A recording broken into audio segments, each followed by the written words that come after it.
Assalamualaikum warahmatullahi wabarakatuh. Waalaikumsalam warahmatullahi wabarakatuh. Selamat siang Bapak Ahmad Saifuddin. Siang. Apa kabarnya Pak? Alhamdulillah baik baik. Salam sehat. Semoga Bapak diberikan kesehatan selalu sama Allah Subhanahu wa taala Pak. Amin Ya Allah, ya amin Rabbal ya robbal alamin. alamin. Perkenalkan nama saya Yusuf Suparman. Saya dari Universitas Muhammadiyah Bandung. Ya. Dari program studi komunikasi penyiaran Islam. Ya. Fakultas Agama Islam Ya. akan mewawancarai atau berbincang-bincang sama Bapak terkait teknopreneur muslim yang ideal.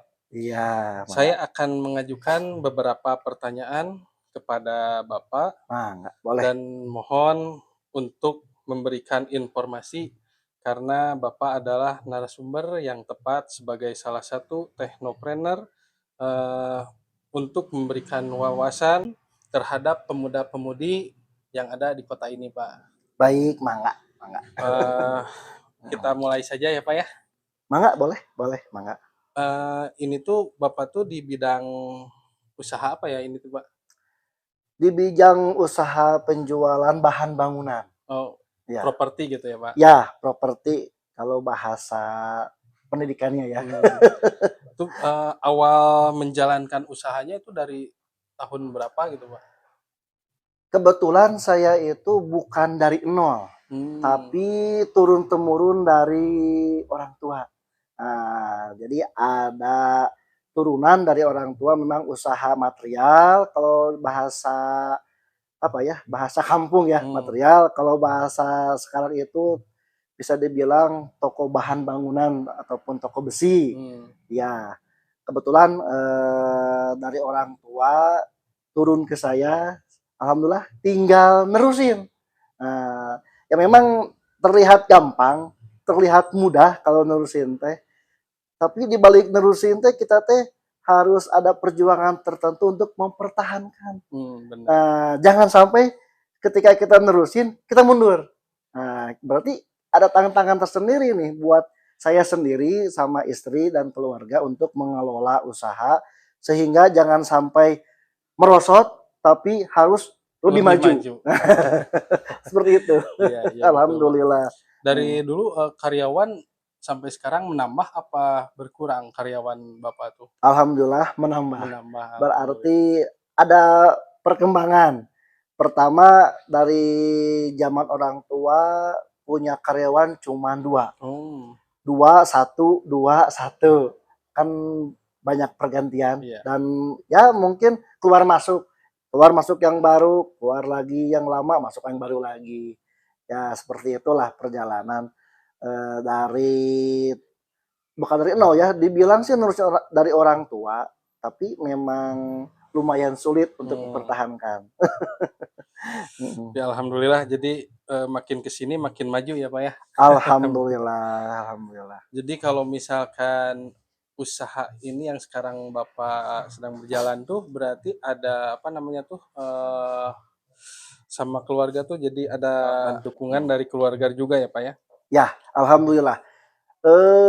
Penting, dukungan keluarga sangat berpengaruh penting ketika kita diterjang masalah, ketika kita diterjang beban, itu kan sungguh-sungguh sangat mempengaruhi psikologis ya, mempengaruhi psikologis.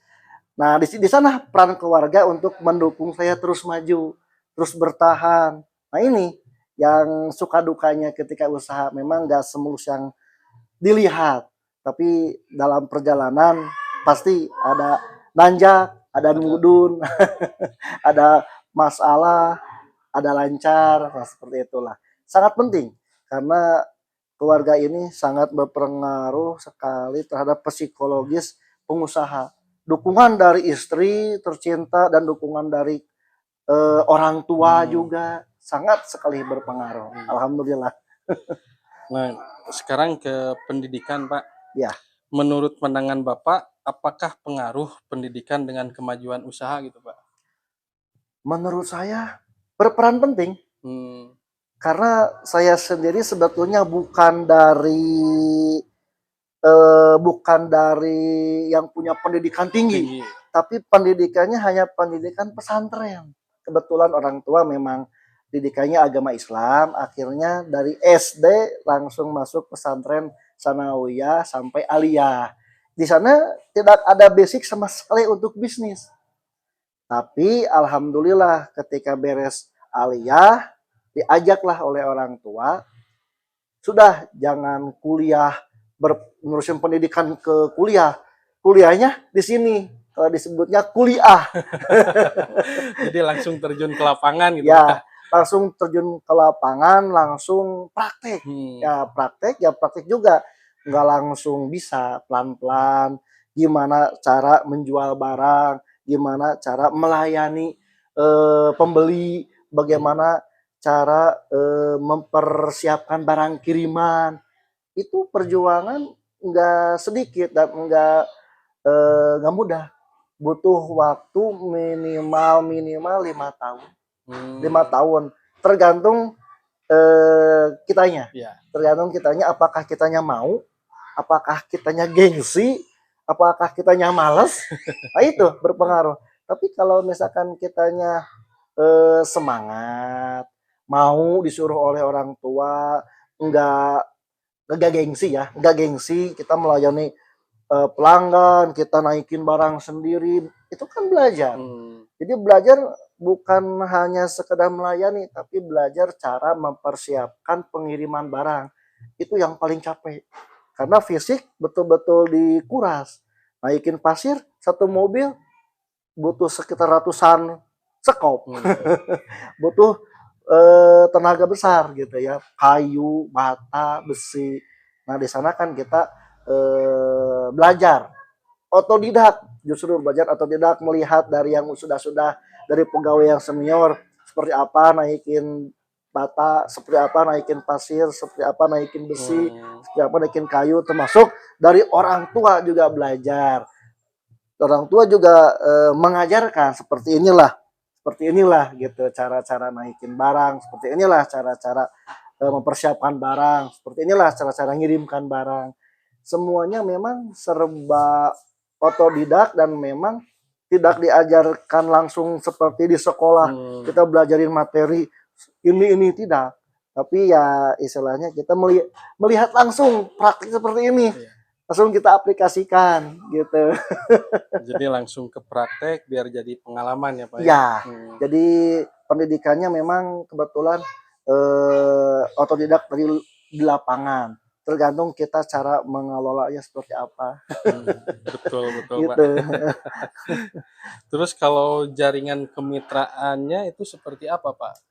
Jaringan kemitraan biasanya sih ada para supplier ya, disebutnya misalkan agen barang pasir, misalkan agen barang besi, misalkan agen barang lemesan, agen barang disebutnya ya barang-barang keras ya, barang-barang keras, barang-barang berat gitu, seperti besi, barang-barang berat itu ya. Kalau lemesan seperti kunci, nah seperti itulah biasanya. Jadi itu emang berpengaruh sekali kemitraan juga ya Pak ya. Kita harus relasi harus kuat ya. Oh iya, itu sesuatu yang memang penting. Kita tidak bisa menjual barang kalau tidak ada supplier. Betul kan? Kita umpama pengecer berarti ya, kita pengecer. Ada agennya, ada pengepulnya, kalau bisa disebutnya, ada yang menyalurkannya ke tiap-tiap toko besi material, kita jual. Kalau tidak ada mereka, kita juga susah, nggak bisa. Tetap penting. Terus bagaimana Pak manajemen ya di Bapak ini dalam mengelola usaha ini? Contohnya misalkan waktu sholat buat Bapak sendiri atau karyawan, misalkan pas waktu azan zuhur tokonya ditutup dulu barang-barang sholat, terus ada murojaah barang apa gimana gitu di sini Pak? Ya, alhamdulillah untuk beberapa tahun ini kami menyiapkan tempat istirahat, sholat dan makan, dan toko tutup. Sementara dalam keadaan istirahat, sholat, makan, kita tutup dulu. Kebetulan di sanalah kita bisa berbincang gitu ya? Ya, bisa berbincang, kita bisa istirahat, makan, sholat. Disitulah waktu untuk ibadah. Hmm, Memang memang ibadah ini memang wajib ya, wajib ya. wajib Yang bagi lebih umat utama Islam ya, wajib. Wajib. Jadi alhamdulillah untuk tahun-tahun ini disediakan waktu luang istirahat hmm, dari jam 12 siang sampai jam 1 untuk saya ataupun karyawan. untuk karyawan juga. Ya, kebetulan alhamdulillah seperti itu memanajenya. Ya, sebetulnya sih awal-awalnya berat. Hmm, Ada aturan seperti ini, takut pelanggannya lari, takut-takut pelanggannya teko tutup tokonya. Tapi ya kita juga mementingkan kebutuhan spiritual ya, ya. ibadah penting sekali. Ya istilahnya kayak yang namanya rezeki udah ditakar lah, Hmm, udah ditakar. Kita nggak khawatir lah, nggak usah khawatir. Yang namanya rezeki udah udah. ditakar, nggak akan tertukar. Jadi ada juga kan yang ketakutan sama rezeki. Wah, kalau misalkan toko tutup, takutnya ada pelanggan yang datang, nanti Mm-mm. balik lagi. Padahal kan itu udah diatur sama Allah ya, Pak ya. Nah, itulah baik lagi ke Allah. Iya. Rezeki dari Allah. Ya kita cuman menjalankan aja ya. Ah, betul, betul, betul. Terus bagaimana Pak dengan masalah ibadah karyawannya semuanya rata, terus Bapak tuh memang mencari karyawan yang muslim apa gimana gitu Pak? Nah, sebetulnya memprioritaskan pegawai itu muslim. Hmm, Untuk tekanan ibadah, kita hanya sekedar mengingatkan saja. iya, Karena memang orang itu beda-beda iya ya. betul. Ada yang mau, ada yang enggak mau, ada yang enggak mau dipaksa, macam-macam. Jadi kita pakai sistem kemandirian. Hmm, Negur, kita ingin mengingatkan selalu. Masalah kedepannya mereka mau menjalankan, mau enggak, ya kita kan sudah berusaha, iya, sudah menegur dan sudah berusaha untuk apa apa menyarankan untuk sholat. iya, Dengan adanya waktu istirahat dan sholat ini kan udah ciri-ciri kita mempersiapkan tempat untuk ibadah buat mereka. iya, Kita nggak akan disalahkan oleh Allah. Loh ini pegawai kok nggak mau sholat karena buka tokonya full nggak ada istirahat sholatnya. Nah, dengan adanya waktu istirahat ini kan kita berarti sudah menyiapkan memfasilitasi ya. memfasilitasi untuk mereka sholat, Iya, makanan ibadah. Untuk dikerjakan dan enggaknya, mangga masing-masing, ibadah masing-masing lah itu mah. yang penting kita udah memberikan haknya gitu ya Pak Iya, ya. gitu. Betul, betul. Terus ada nggak prestasi yang diraih dari usaha ini Pak? Prestasi alhamdulillah. Hmm, Termasuk prestasi paling utama ini menafkahi istri, keluarga. Kebutuhan keluarga, kebutuhan saya sendiri gitu hmm, ya, termasuk orang tua juga alhamdulillah. Itu prestasi besar menurut saya. Ya buat apa kita usaha? Ya kan buat hidup. Buat hidup dan buat memvalidasi ya hidup kita buat makan, kebutuhan dan segalanya. Itu prestasi yang saya anggap paling luar biasa utama, ya. paling utama. Dan untuk yang lain-lainnya nomor 2, nomor 3 lah itu mah bonus. Bonusnya lah itu mah. Jadi jadikanlah rumah itu sebagai surga gitu ya Pak ya. Oh iya, Prioritas utama buat keluarga gitu ya, keluarga. prestasi Ya, itu ya. kewajiban menafkahi Hmm. keluarga. Terus katanya di sini tuh nanti malam ya apa sore ada diadakan pengajian gitu. Oh iya, malam, Oh itu malam. emang setiap bulannya apa gimana Pak itu? Alhamdulillah itu teh rutin Hmm. dari acara keluarga besar tiap malam Jumat. Tapi pindah-pindah tempat, muter, istilahnya bergilir Hmm. di rumah paman, di rumah di rumah orang tua, nanti di rumah anak-anaknya gitu. Tapi nggak semua nggak semua apa ya istilahnya nggak semua menyanggupi.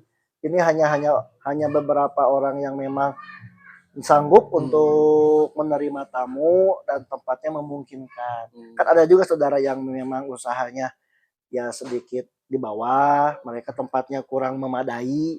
Enggak, Hmm. akhirnya enggak dilaksanakan di sana, tapi dilaksanakan di tempat-tempat yang memungkinkan dan memadai saja Hmm. gitu. Kalau memberikan kontribusi ke apa tetangga di sini misalkan Hmm. itu suka nggak Pak dari pengajian apa gimana gitu? Kalau dari pengajian tersendiri kan ini pengajian keluarga, jadi Oh, nggak melibatkan tetangga. oh, Hanya kita saling memberi saja. hmm, Ada makanan berlebih, kita bagi. bagi. Ada rezeki lebih, kita bagi. Apa saja, mau makanan. Terutama ya paling sering makanan. Hmm, Makanan, kita punya makanan berlebih dari kue-kuehan, kita bagi. Kita punya alhamdulillah ya. rezeki, kita beli buah-buahan, kita bagi. Seperti itulah. Jadi rezeki itu yang udah dimakan dan udah dipakai itu ya Pak ya. Ah, betul. Betul Terus sekali. kalau misalkan di sini ada apa kegiatan-kegiatan berupa sosial gitu ke tetangga, apa Bapak jadi donatur kayak Hmm. buat apa sumbangan-sumbangan jalan apa yang lainnya gitu Pak, ada nggak itu Pak? Alhamdulillah selalu ada. Biasanya terutama di majlis-majlis taklim ya, Hmm, seperti di DKM-DKM masjid, seperti di pihak-pihak organisasi masyarakat, hmm, itu ada saja. Ya kita enggak melihat ataupun enggak berpikiran ini dipakai apa nih. hmm, Udahlah, kita mah mau sodako ataupun kita mah mau amal jariah, ya udah mangga untuk ke depannya terserah mereka. Yang penting niat kita ya istilahnya membantu iya, ya. Terserah mau misalkan dipakai buat kadang-kadang ada aja gitu ya yang memang dimanfaatkan untuk kegiatan sendiri misalkan minum-minum dari hmm, organisasi masyarakat itu kan macam-macam orang ya. iya. Memang ada aja, tapi kita ya menutup mata lah. Yang penting dari kitanya aja ikhlas mau ngasih, mau sodako, sama jariah. Alhamdulillah ya itu. Jadi yang penting mah kita ya niatnya gitu ya Pak Ya ya, niatnya. sedekah lah, nggak tahu mau dipakai apa-apanya. Betul betul. Ya paling segitu aja Pak Hmm. wawancara dari saya. Terima kasih banyak sudah bisa meluangkan waktunya. Ya sama-sama. Mudah-mudahan apa yang barusan Bapak katakan bisa menjadikan motivasi bagi Hmm. pemuda-pemudi Muslim yang Ya khususnya yang ada di Bandung gitu ya Pak ya. ya Jadi kita cukupkan saja paling ya Pak ya. ya bangga. Dengan akhirul kalam, wabillahi taufiq wal hidayah. Wassalamualaikum warahmatullahi wabarakatuh. Waalaikumsalam warahmatullahi wabarakatuh.